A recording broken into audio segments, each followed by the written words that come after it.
We had a little rain today, which was good. I hope the rain that helps the air for everybody, but also helps all the people that have been hurting so much with all the damage from the fires that are going on. Need some positive stuff happening. That'd be real nice if it helped. It didn't quite rain as much as we thought it might at practice, so we made it through pretty well, but it should come down pretty good and maybe help us all out. So thankful for that. We had a really good week.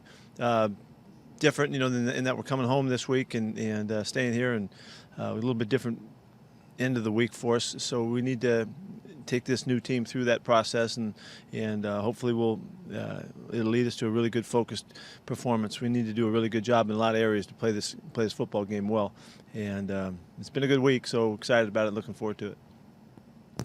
Joe Fan. Pete, do you anticipate Phillip will be able to go? We got him questionable right now. I'm gonna wait and see. Have you made a decision on Alton Robinson? Is he good chance that he'll be up with Rasheem Green likely out? And then what about DJ Dallas as well? Those are all in consideration, yeah. We don't have them nailed yet. We don't need to. So you got to wait till game time. Greg Bell. Pete, what kind of accomplishment is it to have no positive tests this week after the trip?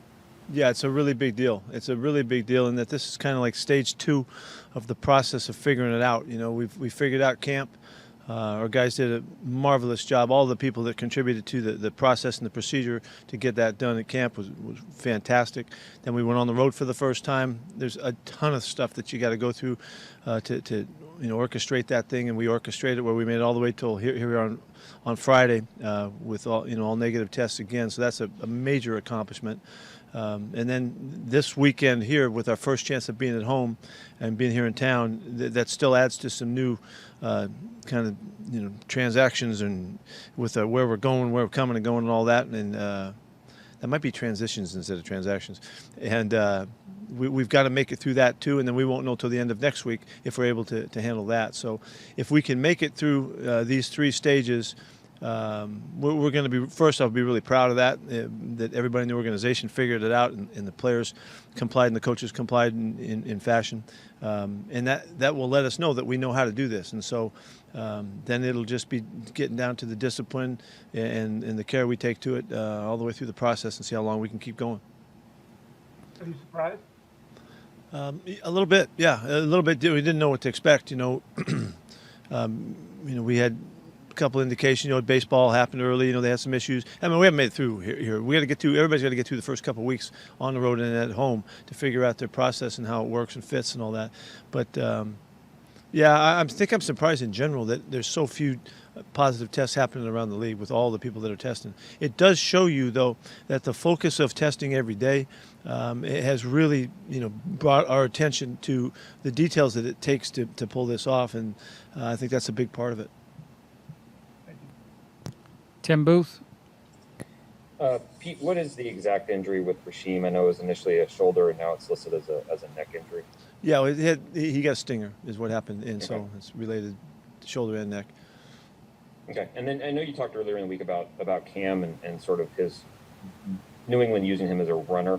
How similar from what you saw last week was it to how Carolina used him as a runner when he was with Cam? It was very similar. Yeah, that's really a takeoff from that attack. Of course, their own version of it, but very similar. And he's such an extraordinary athlete that he can run inside and outside. And he's not necessarily the scrambler that running all over the place. They're calling runs for him and giving him reads and options to take the football and keep it. So it's very similar. Bob. LJ Collier, what did you see out of him last week, and just did it sort of confirm, I guess, what you talked to pretty enthusiastically about him during camp, but then obviously he had a few good rushes where he affected the quarterback. He got picked off on a run one time, something he didn't see for the first time. So he's got a lot of room to grow, but his activity was really there, his quickness was there. And the conditioning, he played all game long and did a nice job. So I think it's a really good first step. I think this is like his first step. What happened last year, I don't think that was a representative of what he's capable of doing. And now we're on course with that, and we're looking forward to him to be really active. John Boyle. Yeah, Pete, you talked on Wednesday about with the Belichick team, you don't really know what to expect. They can change it up. Just not a lot of teams in the NFL will change as much week to week as he might. And what allows them to do that? Well, it's his background. He's got great background. He knows he's fitting game plans to match the opponent and match with his own team in a manner of put him in a position to win the games. And more so than anybody that we'll face, he's apt to focus on different aspects of their defense from one week to the next and stuff in their offensive approach. He'll tell you a lot about what he thinks about you by the game plan that will unfold. And we won't know until it's over. But he's got his way, and they have a marvelous spectrum of stuff that they can coach that most teams don't have, and he's got a great staff, and those guys have been together for such a long time that they can really, really utilize a lot of the stuff that they've done in the years past. Michael Sean. Pete, with rotating Quentin and Trey, rotating Jordan and Ayupati, even KJ and Jordan Brooks, is that something you could see be sustainable over the course of the year? Or do you need to have a starter at spots like that? No, I think we're okay. I think it only helps to have more guys available. Can we sustain it? Sure. If everybody stays healthy, then I don't know why we wouldn't, unless it just starts to show differently. And in the competitive opportunities, guys show that they deserve to play more, then they're going to play more. And if we can roll guys through, it just makes us that much stronger by taking the burden off of a guy. And so we'll see how it goes. This is just first week, and we'll learn a lot in the next 2 or 3 weeks. You anticipate doing those type of rotations with any other spots?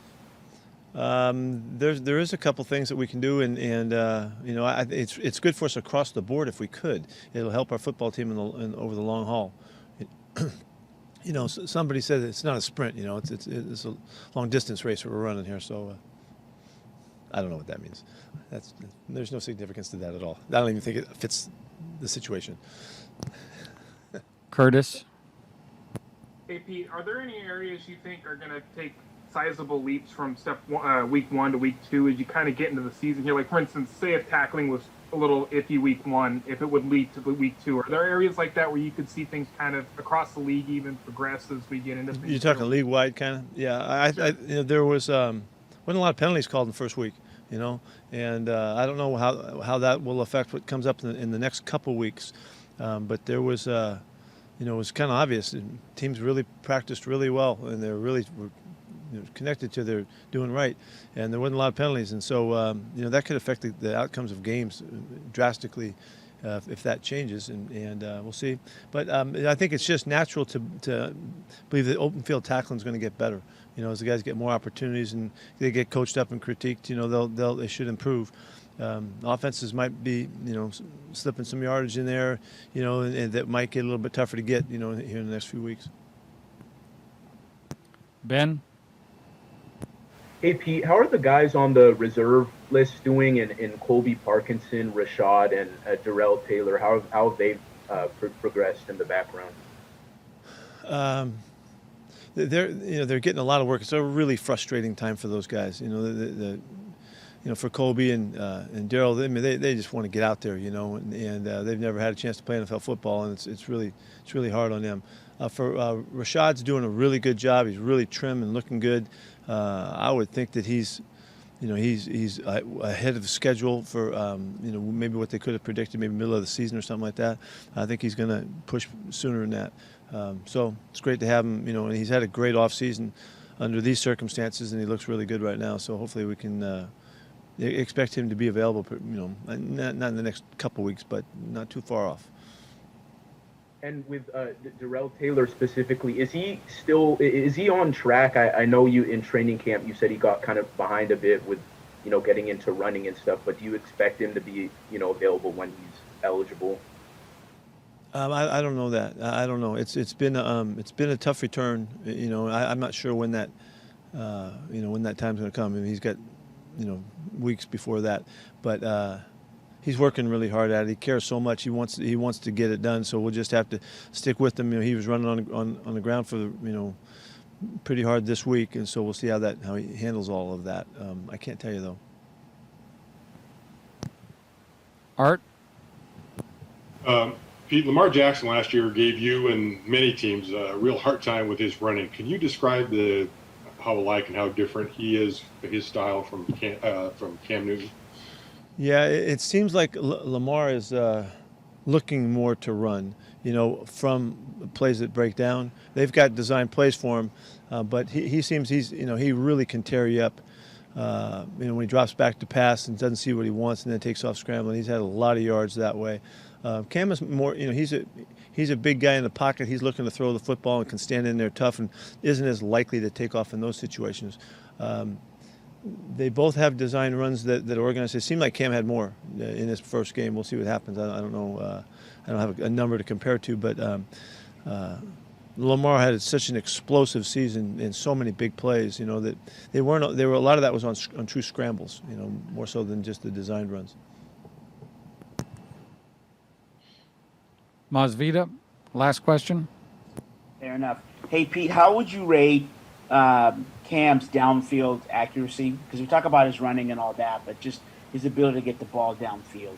It's interesting you asked that. When he was coming out, Carl Smith was here and did a tremendously in-depth study of his downfield throwing, and we were real curious about that. He was really spectacularly accurate coming out, and he's always been a guy that just can bomb you. He's got such a great arm and can throw it from different positions and doesn't have to be all just right, structured right to throw the ball way down the field. So he's a big threat.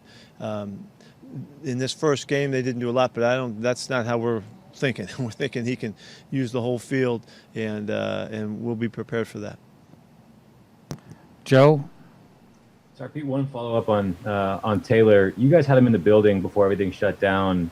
Clearly felt good about the medical. Did he have a setback at some point, whether it was before the draft, after the draft, or is this just continuing along the path he's been and it's just taking longer than expected? Joe, we thought we had what we needed to know at the time, and he was working out, and we had seen some film of him and stuff, in his workouts before draft time, it seemed, and I think we felt like he had a chance to be back sooner than what this is now. We weren't sure that he was going to, get pupped and all that kind of stuff and put on IR. We didn't know that, so. We held out hope that maybe it wouldn't. So it's longer than we had anticipated, and we're just going to have to wait it out and get them when we can get them. I guess that's pretty obvious when you say that, right?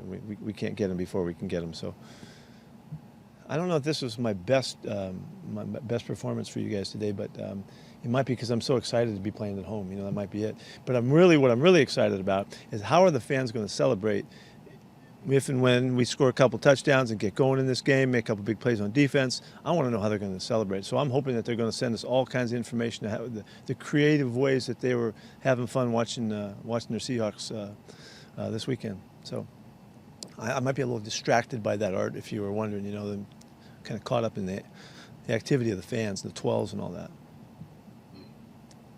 Can you recommend against fireworks? No, we don't want to do fireworks. Not this. No, we don't need any fireworks. Please don't do fireworks, not unless it's pouring rain. All right, see you. Thank you.